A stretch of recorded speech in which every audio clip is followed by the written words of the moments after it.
You're listening to AI Prism from Seoul Economic Daily. It's Thursday, June 25th. Let's look at what this means for job seekers and graduates in Korea. Right. Because, right now, Western tech giants are basically slashing jobs, freezing hires. It's tough out there. Yeah, it's a very volatile global market. Exactly. Yeah. But on the other side of the globe, Korea is pouring hundreds of billions into a tech expansion so massive, it's going to require continuous hiring well into the 2030s. So based on Seoul Economic Daily reporting, our mission today is to figure out if Korea is a viable career target for you, exactly which industries are hiring, and, well, the skills you need today. Right, we're really focusing on the human capital side of these shifts. And just set the stage quickly, while we do track corporate movements that affect the hashtag KFSI, this is purely career analysis, not investment advice. Definitely not investment advice. Yeah. But the numbers coming out of these tech companies are just staggering. Okay, let's unpack this. Because with global tech hiring feeling so unstable, why look at Korea as a safe target? Well, it's because the sheer physical capacity expansion happening there just defies that global volatility. I mean, look at SK Hynix. They are actively doubling their wafer production capacity. Wait, doubling? Yeah, going from 550,000 sheets a month today to 1.11 million sheets by 2030.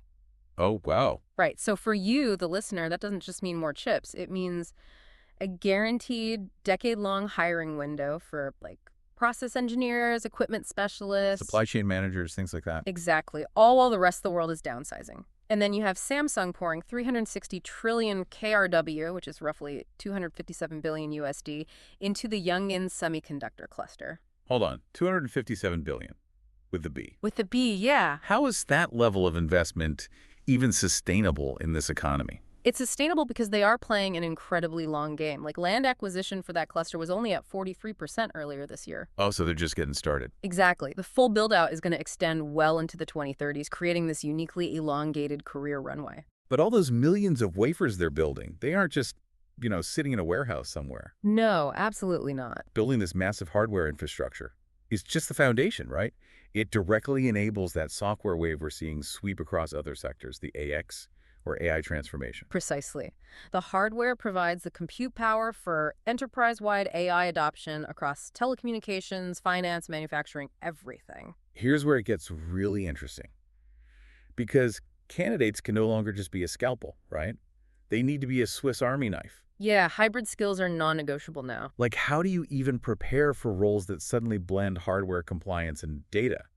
You can't just build the engine anymore. You have to explain the engine to the compliance lawyers. You really have to look at the hybrid demand these companies are generating. For instance, KT slashed their enterprise prototype costs from between 50 and 100 million KRW. Which is what, about 36,000 to 71,000 USD? Right around there. They slashed that down to under 1,500 KRW per prototype.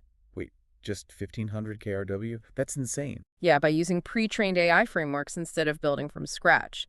Meanwhile, the Korea Financial Security Institute deployed a federated learning model with 3 internet banks. Wait, federated learning, just for those who might not know, that's when AI trains across decentralized servers holding local data without actually exchanging that sensitive data. Yeah, exactly. Perfect for strict banking privacy. Right. And it improved fraud detection precision by 205%. So you need developers who don't just build the model, but who deeply understand banking regulations. Makes sense. And Samsung's Galaxy Watch is now being deployed for live drug clinical trials, linked to over 500 U.S. hospitals. So that demands skills that bridge hardware and clinical data science. And regulatory compliance. It's a whole new category of digital health roles. But, mastering all these cross-disciplinary tech skills is completely useless if you don't understand the timeline required to actually thrive in Korea's unique enterprise culture. That is the crucial missing link. Korea's chaebol, the big conglomerates, operate on very deliberate long-term timelines. Look at King Kingman's 30-year ascent to CEO at a Hyundai Group affiliate. His key differentiator wasn't speed. He actually spent a decade writing 1,000 professional essays to build foundational mastery. 1,000 essays. That is incredible. That's So it. what does this all mean? This week's news makes Korea a significantly stronger long-term hiring target, particularly as SK Hynix and Samsung actively recruit to support their multi-year semiconductor capacity expansions into the 2030s. Job seekers who can combine a technical foundation with cross-industry communication, like explaining federated learning to compliance teams, will benefit most from the AI transformation wave.